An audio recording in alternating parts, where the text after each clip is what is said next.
Политичка поларизација, прекумерна и непотребна употреба на европското знаменце. Нема напредок во делот на владењето на правото. Ова се дел од забелешките што ги изнесе евроамбасадорот Дейвид Гир на денешната пресконференција по вчерашното објавување на извештајот на Европската комисија за напредокот на Македонија. Во контекст на собранието, извештајот забележува прекумерна и некогаш несоодветна употреба на забрзаните процедури. Повикуваме на основното начало дека ЕУ знаменцето треба да се користи кога е директно поврзано со усвојување на закони чија главна цел е да се усогласат со ЕУ нормите и стандарди, а не да се скрати дебатата за важни прашања.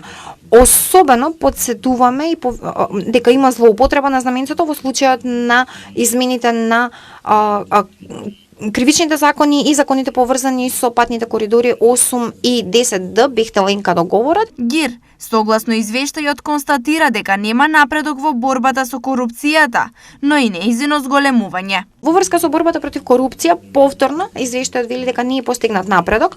Корупцијата останува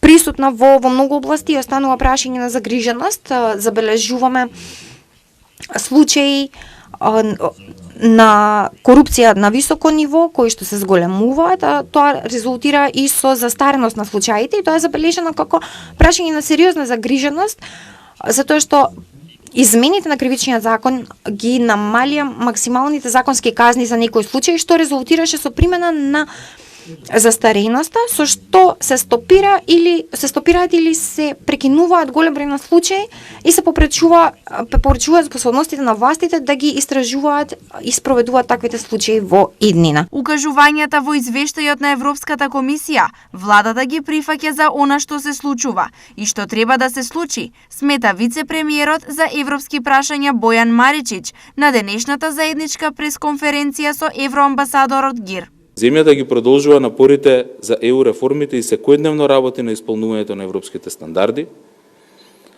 што во одредени делови е нотирано и во овој извештај за реформскиот напредок. Секако дека ги прифаќаме укажувањата во извештајот и ги сметаме за важен показател за она што се случува и за она што треба да го правиме.